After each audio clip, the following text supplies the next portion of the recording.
Sers Īzaks Ņūtons ir dzimis 17. gadsimta beigās, Anglijā. Viņš ir veicis ļoti daudzus nozīmīgus atklājumus dabas zinātnēs, daudzi no tiem saistīti ar ķermeņa kustību. Un šajā filmā ir apkopota informācija par 3 Ņūtona likumiem saistībā ar ķermeņa kustību. Pirmais likums. Katrs ķermenis paliek miera stāvoklī vai turpina savu kustību tikmēr, kamēr tam pieliktie spēki to neizmaina. Skaties!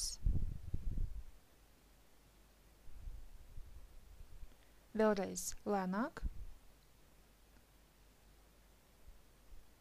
Laims nemaina savu kustības virzienu un ātrumu, kamēr smaguma spēks to neietekmē. Ir vairāki līdzīgi citi demonstrējumi, kas pierāda šo likumu sakarību. Kamēr ķermenim pieliktie spēki nemainās, tas savu kustības ātrumu virzienu nemaina. No trauka apakšas varam izvilkt papīra lapu, ja tas notiek pietiekami ātri un nepaspēj iedarboties uz glāze. Bet, ja mēs ābolu uzduram uz naža un pieliekam spēku, tad ābols uz naža uzduras dziļāk.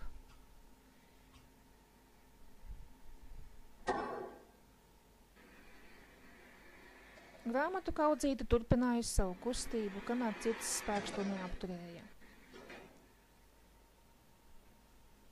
Ja pietiekami ātri pastums šķīvīti, tad bumbiņa iekritīs iekšā glāzē. Līdzīgu eksperimentu var veikt mājās pats. Uz glāzes ar ūdeni uzliec papīra šķīvīti, virsū plasmasas pudeli un uz pudeles olu. Un ja pietiekami ātri izrausi šķīvīti, tad olai būtu jāiekrīt glāzē.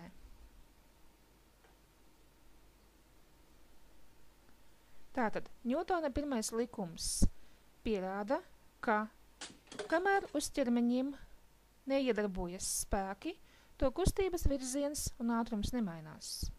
Ja kāds spēks izmaina kustības ātrumu un virzienu, tad atkal jāgaida, lai nākamais spēks to ietekmētu. Otrais likums. Ķermenim pieliktais kopspēks ir vienāds ar ķermeņa masas un pātrinājuma reizinājumu. Formula F ir vienāds M reiz A. Ja cilvēkam ir jāpavelk ratiņi ar nelielu masu, tad tam nav vajadzīgs pārāk liels spēks. Bet, ja ratiņu masa ir lielāka, tad pātrinājuma piešķiršanai vajadzīgs daudz lielāks spēks. No šīs likuma sakarības arī var izspriest, ka pātrinājuma pie ietekmē spēks un masa, jo lielāks spēks un jo mazāka masa, jo lielāku pātrinājumu var iegūt ķermenis. Piemēram, eksperiments ar 2 bumbiņām.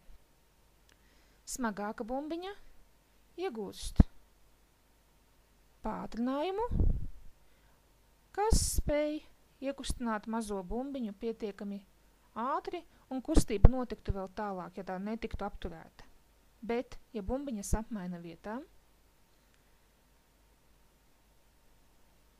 un mazā bumbiņa arī iegūst pātrinājumu, bet rezultātā iegūtais spēks ir daudz mazāks, un lielā bumbiņa netiek iekustināta ar tik lielu spēku, kā tas bija pirmajā eksperimenta solī.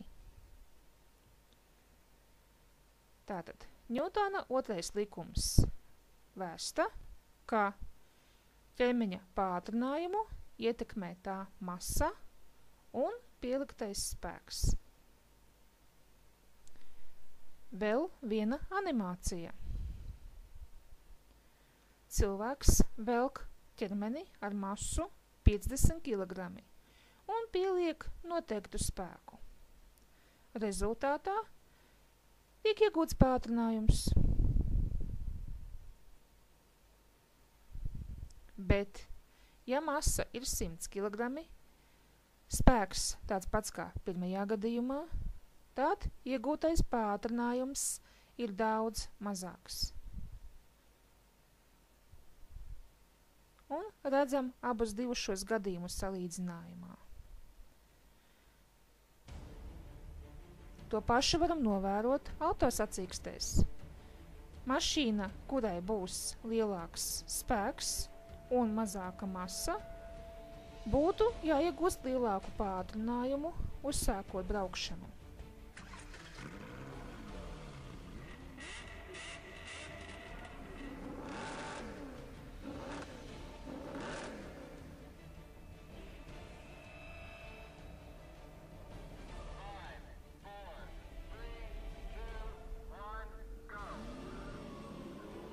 Un redzam, tiešām mašīnas iegūst dažādu pātrinājumu.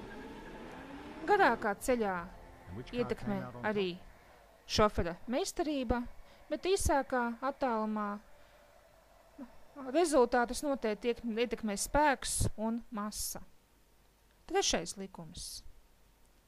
Divi ķermeņi iedarbojas viens uz otru ar spēkiem, kuru moduļi ir vienādi, bet tie vērsti pretējos virzienos.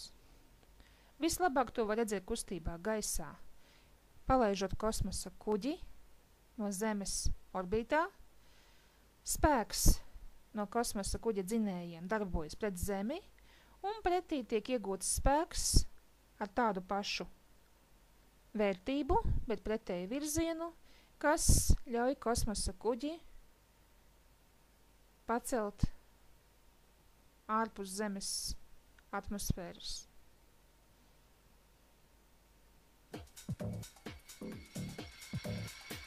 Ņūtona trešo likumu labi var novērot arī kustībā ūdenī. Ja mēs peldam, tad mēs pieliekam spēku vienā virzienā un kustamies pretējā virzienā. Jo lielāks spēks būs vienā virzienā, jo ar lielāku ātrumu mēs virzīsimies uz priekšu. Līdzīgu principu izmanto daudzi ūdens dzīvnieki, piemēram medūzas, kas arī pārvietojas ar reaktīvo kustību, un šādā veidā nonāk tur, kur tām ir nepieciešams. Paldies par uzmanību!